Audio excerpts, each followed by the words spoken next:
दत्ता साहब अब एंडलेस होने वाले हैं तो 2 का टारगेट क्या होने वाला है? बिल्कुल देखिए, संदूर 1 हो गया, मसूद अजहर भी है, हाफिज सईद भी है, तो मतलब अब अगली मिसाइल यहाँ तक पहुंचेंगी ना? उसकी जरूरत नहीं पड़ेगी। नहीं पड़ेगी। ऐसा है कि ऑप संदूर इतना हो जाएगा कि हम मुनीर का मुंह लंगूर के बंदर की तरह बना देंगे। मैं बोलना नहीं चाहता। तो आप ये मान के चलें कि भारत ने बड़ा क्लियरली बोल दिया है, ये नॉन स्टेट एक्टर की कहानी खत्म हो गई।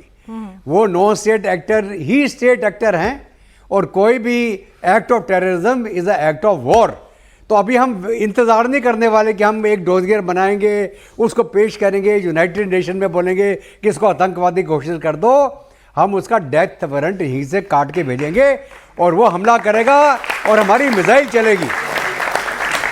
अभी ये पाकिस्तान जो जा रहा है, मुनीर वहाँ क्या खा के आ गया, लंच, और पाकिस्तान के अंदर पाकिस्तान की आवाम क्या बोल रही है? ये जो अमेरिका के कुत्ते हैं, कौन है? वर्दी वाले। अमेरिका ने कुत्ते पाले, वर्दी वाले, वर्दी वाले, ये नारा चल रहा है, एग्जैक्ट नारा। अमेरिका ने कुत्ते पाले, वर्दी वाले, वर्दी वाले। ठीक है, तो ये जो कुत्ता है, ये कुत्ते की मौत मरेगा ये। और एक जो देश जिसका अपना कोई वजूद नहीं है, इसको कोई टुकड़ा फेंके उसके पास दुम हिलाने चला जाता है। तो यही कुत्ते की होता है ना, आप किसी को बुलाएं, बेचारे को खाना खिलाएं, वो आपके घर के बैठ के दुम हिलाएगा।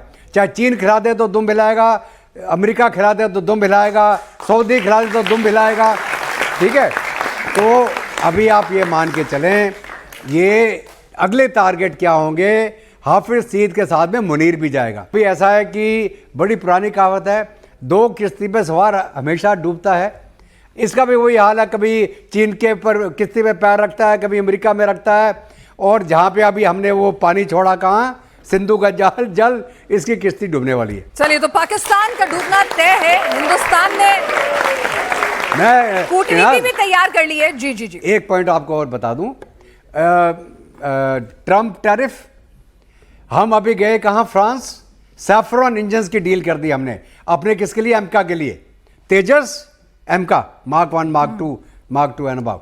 ठीक है, अभी अमेरिका से खबर आ गई, भाई आपने जो हमसे G404 मांगे थे, अब जितने मांगो हम देने को तैयार हैं आपको। 62 करोड़ का डील था जो बहुत सालों से लटका रहा है।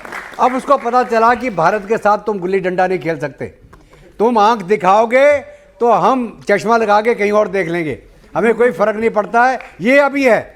चलिए, तो ये न्यू इंडिया है और हमारे न्यू नॉर्मल भी हमने डिफाइन कर दिए हैं। लेकिन इस बीच वेस्टर्न सर, पाकिस्तान के अंदर एक अलग पैनिक है। हिंदुस्तान बार बार कह रहा है कि भाई हमें आपसे युद्ध नहीं लड़ना है, हम तो आतंक को सफाया करेंगे और करते रहेंगे, या तो आप सुधर जाओ, नहीं तो फिर हम करेंगे जो करना है। लेकिन वहां पे इस वक्त बड़ा पैनिक है। हमारी मिसाइलों को डिस्कस कर रहे हैं वेट लेंथ, पैनिक है हमारी अग्नि को लेकर, प्रलय को लेकर, ब्रह्मोस को लेकर, हमारे नए हथियार समझौतों को लेकर। इस वक्त बहुत ही पैनिक सिचुएशन में वहां पर आवाम नजर आ रहा है। बिल्कुल पैनिक तो उनके ऊपर होगा, कोई डाउट ही नहीं है। भारत की देखिए शक्ति उन्होंने ऑप सिंदूर में देखी है। सबसे बढ़िया इस टाइम ये हुआ है, ऑप सिंदूर के दौरान जितनी भी पहले विजुअल्स आए थे टीवी चैनल्स में, सारे पाकिस्तान के यूट्यूबर्स ने डाला था। तो जितने भी हमने स्ट्राइक किए हैं, हमने खुद देखा है, तो वहाँ की दुनिया ने देखा है, वहाँ के लोगों ने देखा है, तो वहाँ पर ऑब्वियसली डर का माहौल तो है और होना भी चाहिए। सवाल ये उठता है कि पहली बात, हम पाकिस्तान का बार बार नाम ले रहे हैं, हमें यह समझना चाहिए पाकिस्तान पहली बात एक देश कहलाने योग्य नहीं है, और इसका कारण यह है वो आर्टिफिशियली क्रिएटेड देश है। हमने आज़ादी की बात की, आज़ादी, हिंदुस्तान लड़ा था अपने आज़ादी के लिए अंग्रेज़ों के साथ, और हम आज़ादी के हकदार थे, हम अपनी लड़ाई में जीते। लेकिन अंग्रेज ने और मुस्लिम लीग ने मिलकर हमारे भारत से एक छोटा सा देश कार्व आउट किया, आर्टिफिशियल स्टेट, जिसका नाम है पाकिस्तान। तो पहली बात, वो एक आर्टिफिशियली क्रिएटेड स्टेट है, जिसका ना तो कोई हिस्ट्री है, ना ज्योग्राफी है, ना कल्चर है। क्योंकि मुनीर ने जब अपना स्टेटमेंट दिया था 16 अप्रैल को, उसने बार बार बोला था कि हिंदू और मुस्लिम अलग हैं, ना तो हमारा कल्चर मिलता है, ना ज्योग्राफी मिलती है, ना कुछ है, ना हिस्ट्री है। इनकी हिस्ट्री है ही क्या? हिस्ट्री है जो 1947 के बाद से हुई है, और वो हिस्ट्री यही है, टेररिज्म, आतंकवाद, रेडिकलिज्म। ये हमारे हिंदुस्तान के मुसलमानों को भी गुमराह करना चाहते हैं बार बार ये मजहब की लड़ाई के ऊपर। और आपने देख लिया ऑप सिंदूर के दौरान पूरा हमारा पूरा देश एकजुट खड़ा था। हमारे में आज भी, हम सेना में हैं दोनों, सेना में हमने देखा और देश में देखा है कि हिंदू मुस्लिम की प्रॉब्लम है नहीं। पाकिस्तान में, मैं वहाँ पर जब अफगानिस्तान में था 3 साल के लिए, मेरे को कई पाकिस्तान के यंगस्टर्स मिलते थे। उनका बताऊं क्या बोलते थे? वी रिग्रेट पार्टीशन, पार्टीशन होना नहीं चाहिए थे। कहाँ हिंदुस्तान तरक्की करके पहुंच गया और कहाँ हम यहाँ पर हैं, हमें ना बिजली मिलती है ना बेसिक मिलता है। तो जो वहाँ का यूथ है, जो यूथ है, मैं आज बोलूँगा वो है उनकी सेंटर ऑफ ग्रेविटी।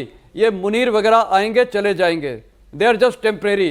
पाकिस्तान की जो अवाम है, जो जनता है और खासकर जो यूथ है, अगर वह बोलता है कि हमें पार्टीशन नहीं चाहिए था, और आपने देखा पीओके आज वापस भारत में आना चाहता है, बलूचिस्तान अपनी आज़ादी चाह रहा है, ये सिंध में वो अपना आज़ादी चाह रहे हैं, खैबर पख्तूनवा अफगानिस्तान के साथ जुड़ना।